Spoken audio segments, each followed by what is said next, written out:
চিন্তিত, মানুষ মনে হলো দিশাহারা।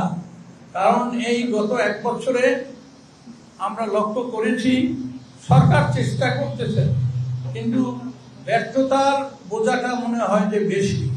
সফলতাটা যতটা হয়েছে তা মানুষ স্বীকার করতে মানে আগ্রহী না, তারা নীরব নির্বাক হয়ে গেছে যে আমরা কি চেয়েছিলাম কি পেলাম।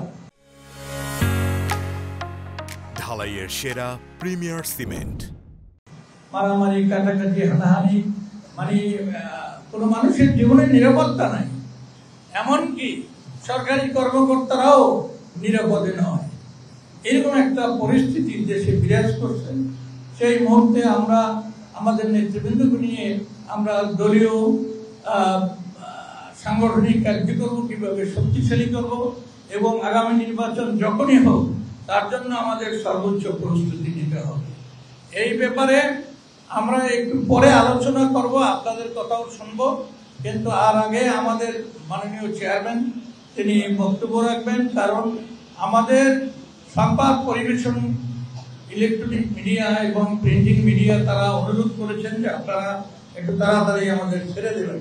এরা চলে গেলে আমরা অ্যাকচুয়ালি দলীয় অনেকগুলো বিষয় নিয়ে উত্থাপন করব এবং আমরা মাঠে ঘাটে বাজারে বন্দরে জেলায় উপজেলায় মহানগরীতে আমার সমস্ত জায়গায় সংগঠনকে সংগঠিত করব এবং আমরা আশা করছি যে আগামী 1 মাসের মধ্যে আমরা একটা বড় ধরনের সমাবেশ করতে পারব। নির্বাচনের আগে দলকে আমাদের জনগণের কাছে নিয়ে যেতে হবে। আমরা মানুষের প্রত্যাশা অনেক, কারণ ঈশ্বর সাহেব এই দলটাকে তিনি প্রতিষ্ঠিত করে গেছেন এবং তিনি এই দেশে যত কাজ করেছেন স্বাধীনতার পরে অনেক দলই অনেক কথাই বলবে।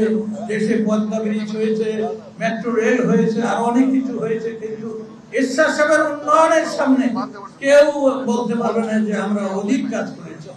এবং তিনি একজন মানুষ যিনি দেশের মানুষের কাছে চিরদিন প্রিয় হয়ে থাকবেন। একটি উপজেলার জন্য, একটি মহকুমাকে জেলা করার জন্য, একটি ঋণ সালিসি বোর্ড গঠনের জন্য, ভূমিহীনদের ভূমি দেওয়ার জন্য এবং বেকারত্ব দূর করার জন্য এবং আইনের শাসন কায়েম করার জন্য জেনারেল সাহেব সকল মানুষের হৃদয় গঠিত হয়ে আছে।